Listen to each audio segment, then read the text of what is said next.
Happy Thursday, everybody. I hope you're well. I've just made my juice, and here it is in my. This was a thing I got years ago in the Paris Hotel in Vegas. Sitting at the pool, I ordered a drink and I got it in this. I still have it. So, how am I? I am okay. I'm feeling a bit fluey, a bit run down. I'm trying to take my vitamins. I'm taking vitamin C. I'm not taking vitamin D, which I need to get. Somebody, I was so grateful, got me magnesium yesterday. They gave me magnesium tablets, so I can start them now, which is fabulous. And yeah, so what else am I on? B supplements. So yeah, that's it basically, and vegan omega-3s. So that's it. Like I'm taking, but I think I really do need vitamin D. I haven't been getting out as much. I think I said in the last video I was feeling pretty low. That was a couple of weeks ago, I think, and I was saying, I was feeling kind of low.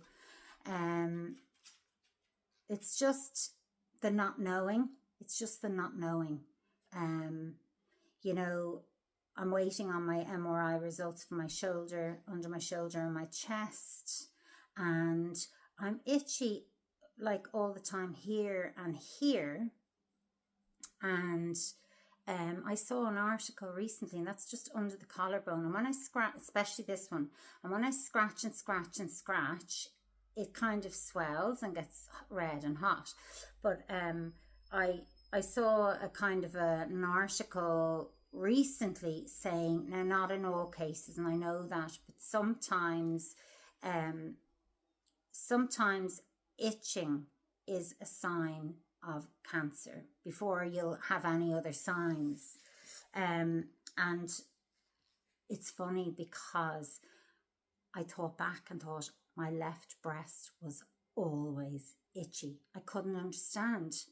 I kept thinking there was something in my bra. I was just wondering why. And I used to always check my bra for something that was was there a little, I don't know, thorn or feather or something in it, I don't know. And that kind of made me think and go, So then, of course, but I have to say, people say, oh, don't Google. But, when you Google, people don't realize this. When you actually Google medical stuff, you go on to medical websites then. You're on, say, the Mayo Clinic, or you're on, if I'm looking up my medication, I go on to the pharmaceutical company and their actual information.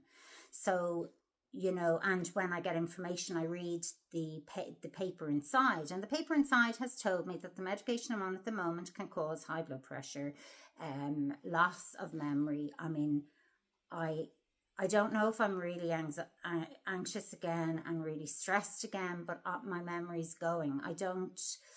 Things that would normally be really easy for me to remember, I'm not remembering, and that's scaring me. I was like that for most of last year, literally had no memory, couldn't think of words, couldn't actually do anything. I was so highly strung that I was just depleted and everything was a mountain. Going to the shop was a big ordeal. It was just crazy. I've never experienced that in my whole entire life, ever. And if I did, maybe it was for a very short period of time, when things happened to me in the past, which, things have happened to me in the past, which were traumatic. And there would be kind of a short period, or it would come and go, or whatever. This has been just, and yeah, so, I think it's hard for people who don't have cancer to understand that when you have cancer, there's always that fear of it coming back or being there. It doesn't matter who you are.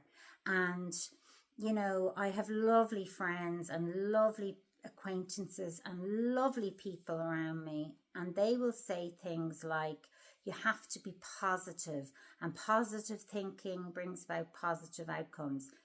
That is who I was. I was all full of, affirmations and, don't put it out to the universe, put only positivity out to the universe, all of that. That has gone out the window for me, completely and utterly out the window. I'm not going around like mopey and, all flooring and everything. I'm not. It's not my personality. I'm actually a very, very joyful and grateful person. I'm very joyful. I'm very grateful, I would say, all of the time. But there's a sadness and a fear inside me. And there's a grief inside me. Obviously still I'm grieving my mother who has not passed away, but is back in Ireland, and I don't see her. I just haven't been able to travel for lots of different reasons. And just even thinking about going back there just brings just such anxiety. I think all of the trauma I've experienced over the past few years, last few recent years, because I've removed myself from there, is just coming right up for me. When you're in something, you're in survival mode. And I think what happened was I came over here and I was continually in survival mode for a few months, and then I just crashed, and it has all caught up with me. And I do believe, and the professionals have said that they reckon stress was a huge factor in my breast cancer. And I agree 100%. But the problem is I'm feeling really stressed again. That same stress is coming up, and I know it's not good for my body. Hence, I have a sore throat and kind of side of my face and eye, and it's all that kind of, just like all the wrong chemicals running around my brain and stuff like that. And I know I need to pray more. I know that. My lovely friend Neil tells me to pray more, and he's right, and I will. And he got me a beautiful book, which I'm so grateful for, which is one you read every day, and there's a beautiful passage in it, and that really helps me. And I'm just so grateful for the people in my life today, and I'm so grateful for the support. But I think, people get cancer, they have their treatment, and then they get on with it. There's a lot more to it. There's that fear. It's just, I think we have an intuition that knows, well, not everybody and not always, but the chances of coming back are so high. And then people say, oh, you should be positive. But I'm like, my one is the one that comes back more. It's the least aggressive one, because it grows very slowly and all of that. But it's the one that kind of comes back more. So that's it. I did look at something as well. I was really getting interested in iodine. And wondering, could I take iodine, because a lot of people lack it. But you see, I have an underactive thyroid. Yeah, I know, I have everything. But I have an underactive thyroid, which makes me really tired. And it shouldn't actually, because when you're on the correct dose, it should be perfect. And I was. And an underactive thyroid is the one where you get bigger. And people used to say, how have you an underactive thyroid? And I'd say, well, I'm on L-troxin, so it balances it. So the L-troxin makes it normal. So I'm on that. But here I'm itching here and there, and that's all my lymph nodes. It scares the hell out of me. But anyway, And lymph nodes are there to get rid of infection. They're probably just doing their job. And when I say infection, I'm not being dramatic, like a little cold or something, or hay fever, or whatever it is. So the other thing I just want to say is, right, I've never minded putting on weight, losing weight, I've never like been too skinny, in my opinion, but I've never had a problem with having, extra weight on me. I just wear the clothes that fit me and whatever. But I again, I would just want to say this, that women who get breast cancer, the majority of them put on weight. It's not like years ago people used to lose weight when they had cancer. Now with treatment and everything else, people put on weight because you've anti-nausea tablets. If you're feeling sick, they can give you something to stop you feeling sick. In some cases, depression, anxiety sets in. Some women don't have as much energy, or they can't do the exercises that they used to do for a while. We comfort to eat, and all of that, and with the fatigue, then we crave the wrong foods and all of that.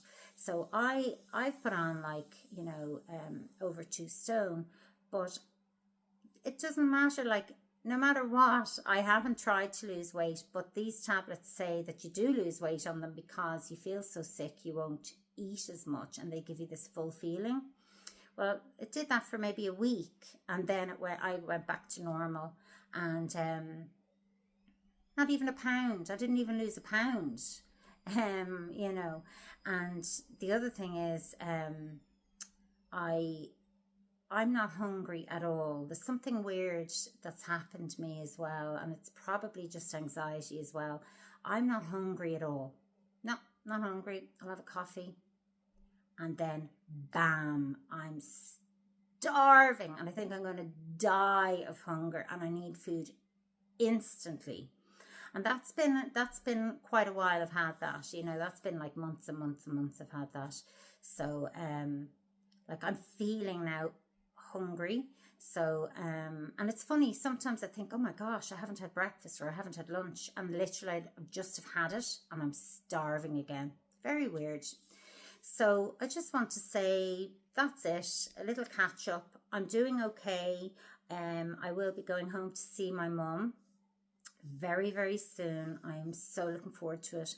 I'm so looking forward to seeing her, but I'm actually very, very nervous as well, because I don't know my reaction. Will I not want to leave her? I know I won't want to leave her, but I'm just afraid it'll actually catapult me into another dark space of anxiety and fretting.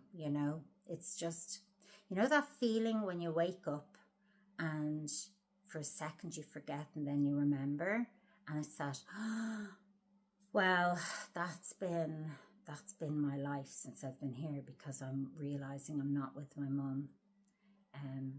And my mum is my everything and always was my everything, and very codependent. I needed her so much, she needed me, but she really is my everything. Like, she is my whole family. She is my rock. She's my foundation. She's my roots. She's my backbone. She's my courage. She's my strength. I wouldn't have got through so much in my life. I wouldn't have got through or been as successful and amazing as I was without my mum. She always pushed me, sometimes not so nicely pushing me, but she always pushed me, and she always complimented me and boosted my self-esteem, and she was just there. Do you know that thing? Like, everyone has someone in their life. Well, I hope you do. And my someone was my mum. And I think I'm doing so well. Well, I obviously have a couple of great friends here, and one in particular I absolutely adore. And and she will be coming to Ireland with me. But I do have, you know, a few people who've been so good to me, and, you know, and they include my neighbours and stuff like that. But I have to say, like, getting up in the morning and going to bed, my animals are my life. Do you know what I mean? My beautiful Teddy and my gorgeous James. James sleeps with me and literally calms my whole body. He just soothes me and calms me. And then Teddy's just my shadow. So I'm very grateful. Long kind of chat, but I just hope you're all doing well, wherever you are. You know, if you have breast cancer, other cancer, if I know you and you're my friend from Dublin or America or anywhere, or England or Scotland, whoever you are, I thank you for watching this, and I thank you for just being there, be it in the virtual world, it doesn't matter. Just I'm very grateful, because energetically I feel it, you know, and I have my miraculous medal here again. Neil, my friend, got me this, so I'm being looked after in so many ways. So thank you, everybody, and I'm going to drink my juice now. Take care. Bye.